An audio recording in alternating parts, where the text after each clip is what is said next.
Okay, this is part one of the video. I took a pretty organic approach. You'll notice I did some processing on the other channels, and it's because I can't really mix the drums if everything else is not dialed in.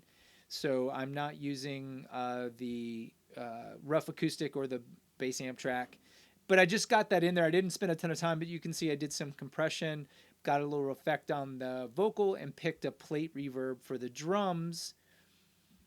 Looking at my processing at my kick drum expander, and I can hit solo here. Let's grab a section. Yep.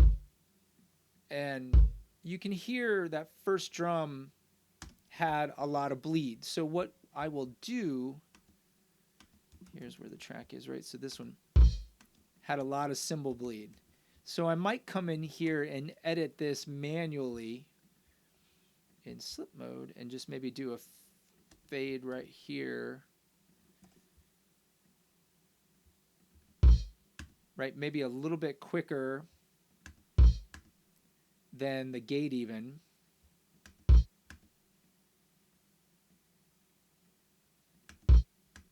Right, so that this one, it doesn't have that bleed in the gates. But, you know, something you can do. I've got a compressor, hit it pretty hard, and then an EQ. And then I didn't see I needed a limiter, but if I wanted to, I'm also using this, and you can see I've got it hard limiting, and I've got it set, and I can hit it one or two. And definitely where it would happen is where there's a drum fill. So what I can do is look at the tom tracks, and I can guess that where there's a drum fill, that kick drum's going to be really loud. That's as loud. So I'm just hitting it 1 or 2 dB with the limiter. Then I've got snare track, gate, compressor, EQ, limiter. You can see that accent hit hits the limiter. Bottom snare, I use the polarity in the gate to flip the polarity. Or if you wanted to permanently do it, you could come in here and flip it. And this one looks pretty good. Yep, so I'm going to unflip it because I did that. I forgot.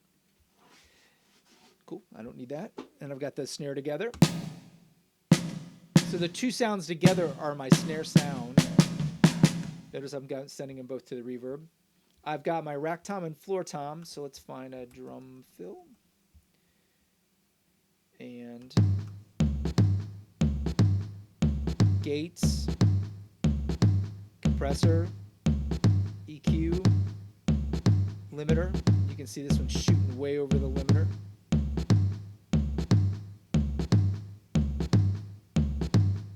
Keeping that in check, and I was looking at the master fader, so without those limiters,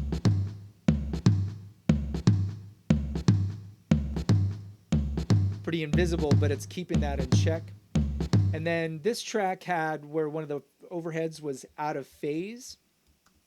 So I permanently flipped one of the tracks so that I went to Audio Suite, Other, Invert, and then flipped it permanently. And then I took the two mono tracks and put them on a stereo track. So how would you do that? I showed you, but let's look at it again.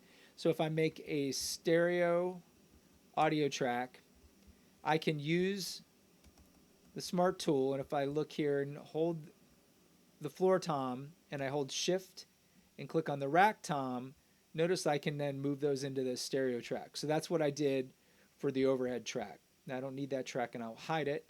So I combined the stereo tracks because I like to do processing stereo. Then I've got EQ and compression.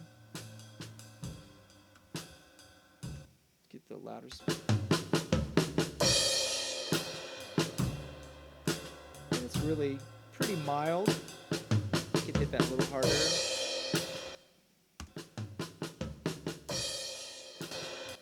You can see I'm adding some gain, so I'm going to back that down a little. And this is all recorded pretty quiet, so adding gain's okay.